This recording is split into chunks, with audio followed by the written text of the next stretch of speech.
Assalamualaikum and welcome to another episode of MNM. We've changed the angle a little bit, so in addition to the introduction, you also get to see who our guest is. So on this episode of MNM, we've got a much awaited interview with Miss Nubla Iftikhar. You are the marketing head for Dell Consumer for a lot of countries. Yeah. So tell us a little bit about your new designation, which is relatively new this year, right? Yeah, so I was previously looking after CSB marketing at Dell for Pakistan. Recently, I've just joined as the South Asia Developing Market Group marketing head. So I'm looking after countries like Pakistan, of course, there's Nepal, there's Bangladesh, there's Sri Lanka. And I'm also looking after a number of other countries as well, like Fiji Islands and Maldives, etc. But that is something that we're just starting off now since Dell is new in these countries. But for now, the most promising markets are Nepal and Sri Lanka and Bangladesh for me. So the portfolio is much bigger than what it used to be before. And it's extremely exciting for me because it has opened so many avenues for Dell to grow in markets that we never thought we would be so big in earlier. Right. So, I mean, talking specifically about Pakistan, because that's what my interest is also. Right, of course. Dell is a relatively established household name, even before you guys set up offices here. Yeah. Dell Ho, HP, I mean, these are names which we... Yeah, these are brands that everyone knows about. Yeah. So, what is your biggest marketing challenge? If everybody knows about you, are the sales there to reflect what people know about the brand? Yes, so you see, it's very easy to reach a certain stage in marketing, but to maintain it is the biggest challenge. Right. So obviously our journey in that sense as Dell was easier because everybody knew what Dell was about. But then there was always this hesitance that I felt in the mind of the end customer because they at first could not register that Dell was actually there in Pakistan as per real Dell, because grey Dell was there for around the longest time, you know. For more than 3 years, people had been buying grey Dell products. So they thought that this too was probably not genuine Dell. So issues like warranty cards, support and service, of course from a sales perspective, have been our biggest challenges as of now. And we're working on them. From marketing's perspective, once you reach a certain stage, it becomes extremely difficult and nightmarish rather to maintain that certain level because you know, competition is there. It's very easy. It just takes a click of a button rather to just bring a brand down. It's so easy, you know. So that is where the day and night toiling comes in the middle. Right. So I think that's an everyday challenge, keeps us going. Right.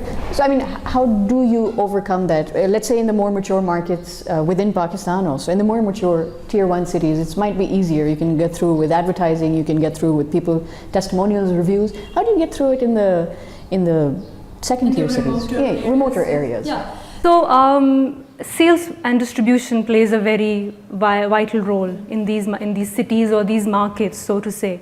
So it's very important to be in sync with the distributor from that end. Right. However, because we focus on our trainings for resellers in the remote areas specifically, so we take special care of them, that they should be convinced that Dell is the right product to sell to the end customer, because in places where you just walk in a reseller shop and you're at the mercy of the reseller to tell you what to buy, So if he says buy Acer, Dell, HP, Sony, you'll just probably believe him because you say, okay, fine, whatever he's saying might be right, And it's another thing that, it might not work out in the end for you, but you would probably buy what the reseller is telling you to buy. So at the end of the day, our networking with the resellers is extremely strong. And that networking, of course, leads us to sales leads again at the end of the day. Yeah. At least in Pakistan, how mature would you say the resellers are? I mean, do they go wherever the margins take them, or do they say that, oh, this is really good product? So actually, at the end of the day, it's all about revenue, right? So whatever gives them revenue, they would be interested in selling it and buying it from us. The day Dell stops giving them revenue, they would automatically shift to another product. Right. So it just works on revenue. They're really not really concerned about, at the end of the day, how beautiful the aesthetics are, or what we write on Facebook, Dell Pakistan page. They're not really concerned about that. If the product is giving them revenue, and same goes for any other industry, for example, mobile phones, right? If they're not earning, they won't be investing in it. It's very simple. Since you mentioned Facebook, I'm going to take the opportunity to jump over to the social marketing. You've done a lot of work with us on social media. How has that boded well? I mean, how has that boded for you? So that has been a revolutionary step for Dell, and I think our page has been one of the most talked about and written about pages in the country. Right. And when we started off with social media, we were extremely skeptical as to what would actually happen. Would it be a flop? Would people say, what a bad job did Dell marketing do? Right. You know, and is social media really a platform to focus on your on your brand the right way? Will it work? etc. Right? But thank God, Alhamdulillah, it has turned out to be a major success story in Pakistan. And even now, every day for us, the Facebook page, of course, is extremely close to our heart, because every day we're coming up with new campaigns, and it's very interesting to see the insights from the end customer, and even from some of the resellers rather, who actually take time out to comment on our posts, etc., because we know them by name. So it's growing, and I think it's here to stay. Social media is here to stay for good, unless if they block Facebook. Right, which we're not talking about. So hopefully not. Yeah, hopefully not. But I mean, who do you think drives the traffic to your site? Do you think it's still you? Is it pull, or do you think consumers are now in a position, or Facebook users are now in an influential position to actually push traffic your way? So earlier it used to be different. Now, even with the kind of mystery shopping that I've done as well, so customer normally comes and demands a Dell now. Mystery shopping. Yeah, okay. Yeah. So if you see a strange woman in a shop trying to ask what the prices of Dell notebooks are, and she's looking everywhere, it's me. Yeah, she's going to wear like big goggles and everything. Yeah. But on a more serious note, customer now himself or herself demands a Dell notebook. So yeah, for the mystery shopping that I've done, normally they come to a shop and they say Dell hai, nahi mujhe Dell chahiye. These are things that I often hear. Nahi mujhe Dell hi chahiye is like biggest wali baat ho gayi. So that's a high for me. Because they don't know who I am, but that's a perfect high for me, because I know, what I wanted has been accomplished at the end of the day. I also think that they're emotionally attached to the product now, which is perfect, because unless and until you have an emotional attachment with something or the other, and we've been rolling out campaigns based on that in the past, you probably it would be very easy for another brand to divert you towards themselves, right? So we're working on many levels of marketing here, not just throwing the product in your face, when it comes. It's more about strategy rather than just, going here or there and trying to sell a product. It's basically about strategy, a 360-degree marketing thing. It's more focused. You seem to be more focused than just all over the place. Yeah. Well, which is what the opposite of focused is. Yeah. So that works. I was also curious, you've now got Alienware coming into Pakistan, so is that kosher to talk about that right now? Yeah, no, we can talk about Alienware. So, and this announcement, at least the gaming community and the blogger community has been waiting for a very long time. Yeah. So even I think for the past 2 years, kids have come up to me and asked me, so when are you getting Alienware in Pakistan? And are you from Dell? So when are we getting Alienware in Pakistan? So they would be very, excited about it. And do you think there's that much awareness about Alienware? Actually, gamers are aware of what Alienware is, because it is the machine, right? And for all kinds of target markets for gamers, be it the competitive gamer or the starter out, the tech pro, the escapist, there are all kinds of gamers. So Alienware in its own way is portable. It has great high performance capability. On top of that, it has these this designing is done in such an aggressive way that it's that I'm here snob appeal kind of thing. Right. So it really appeals to the gamer and to the person who's not a gamer as well. So our target here would be not just to of course we would want to target the gamers any day, any time, but also those people who are not into gaming should register that Alienware is the perfect gaming machine for them. Right. And all the criteria in Alienware actually fit like a glove. So, whatever a gamer would be dreaming of, Alienware is the answer for them. Okay. want to talk about customer loyalty for a little bit. I talked about reseller loyalty. Let's move on to customer loyalty. Price has always been the decision maker for everything, for whether it's netbooks, and that's one of the reasons why netbooks even came in. But how do you compare in terms of pricing and return on value for the end customer, and how do you actually convince the end user or the SME that this is what they should be buying or they should be investing in? Yes, so and has that changed over the years? Yes, so you see, earlier the end customer would normally accept, whatever was told to them, right? And yes, it happens now as well. However, word of mouth works a lot, and some of them have done their research online, since now online is a big thing. Right. So they would obviously, know what they want to buy, and of course word of mouth would be influencing them. However, our warranty and support system needs to be looked into. We are still working into a support center for Dell in Pakistan actually, so that the customer at the end of the day, once he's bought a product, needs to go to a support center if something or the other goes wrong, or even if he or she loses his or her warranty card, for example, right? So as of now, we are trying to tackle whatever issues come up with the machines, if there are any, and those are done from the distributor reseller end, and of course those are indicated to us on a daily basis. In the future, inshallah, we'll be having a proper support system, because since now Dell has #1 market share in Pakistan, so we obviously cannot do without a support system if you want to stay in the business for long. Right. So this is how it's going to work. And if you're quoting that you're the #1 brand in Pakistan, then how do you battle the grey market? Because I'm sure every brand does. Yeah. Grey has always been a big challenge for us. However, our killer products, the Inspiron and the Studio, which have been creating some fantastic ripples in the market, were not available in grey. Okay, because before they came to Pakistan, yeah, in the quantity that could have been a threat for us. Okay. So from the start, Inspiron was taken as the new product in Pakistan, which was not there in grey. And we've always been trying, our challenge has always been to have prices that compete with grey, so that the customer is not challenged when he or she comes to a shop to buy and is, perhaps, tempted to buy a grey product because of the price, and let go of the genuine Dell.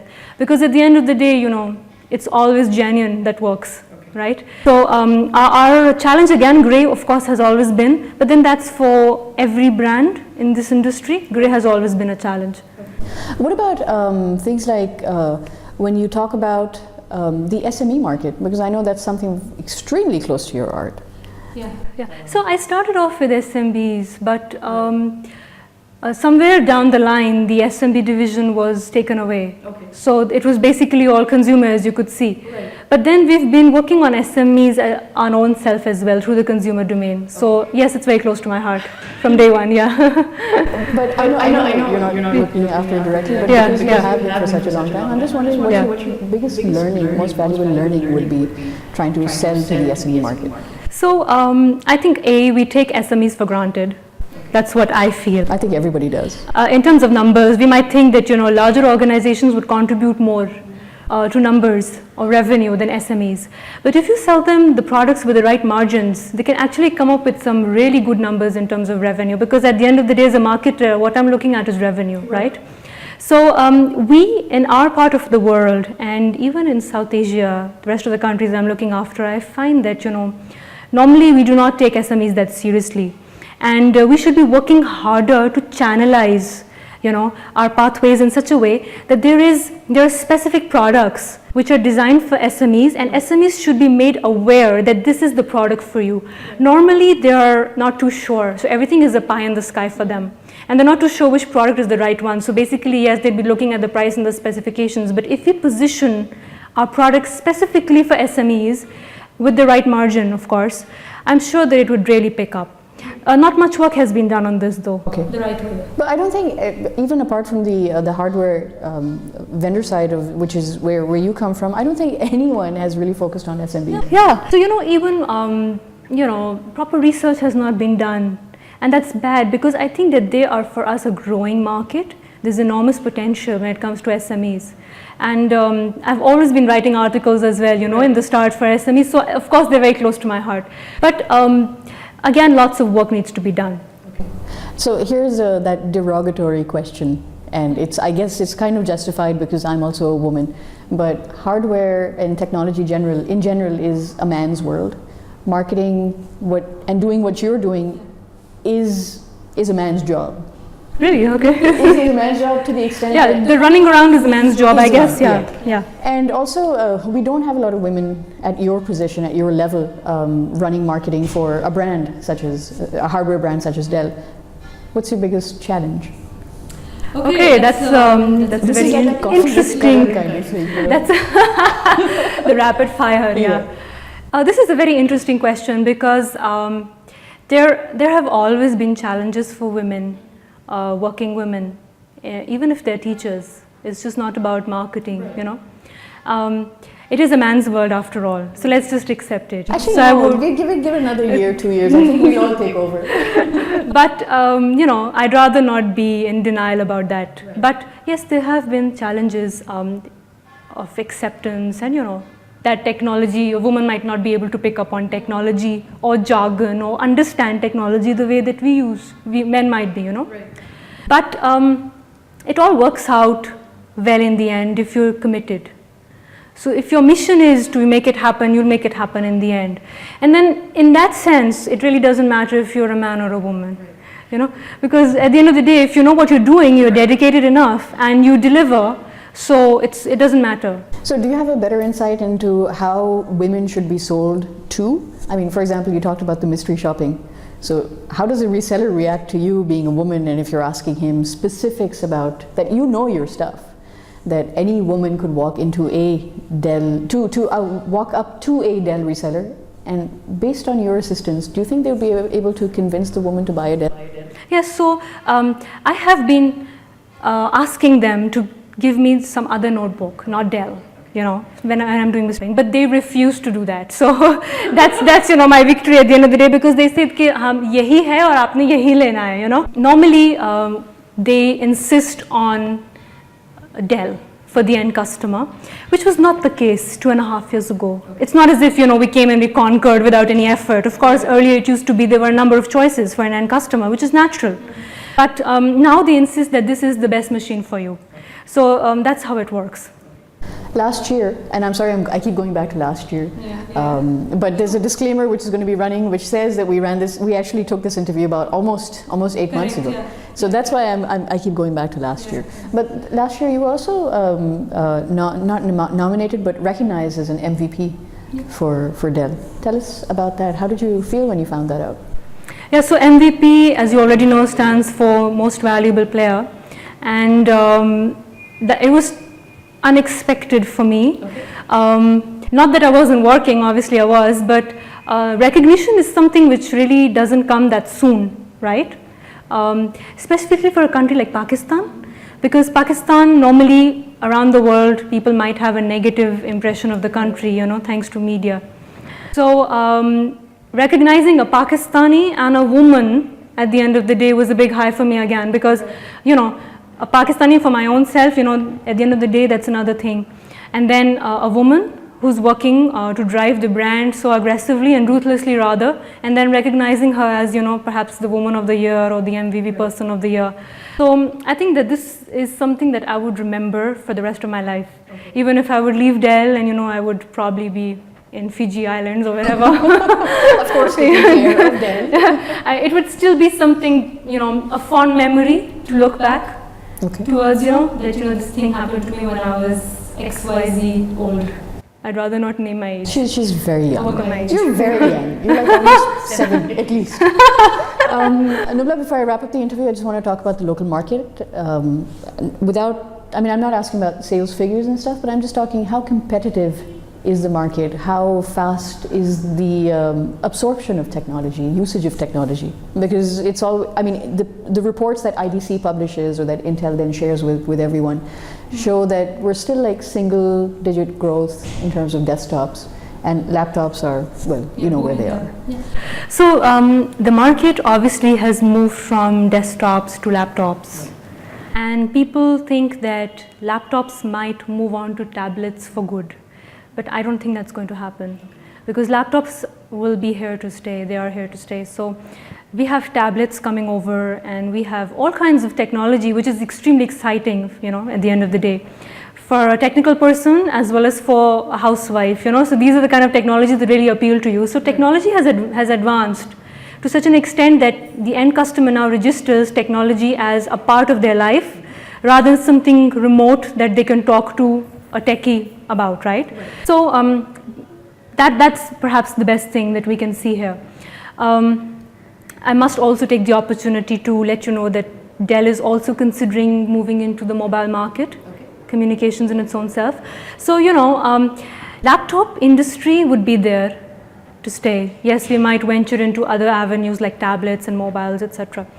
But the numbers for notebooks seems to be booming every year, increasing every year.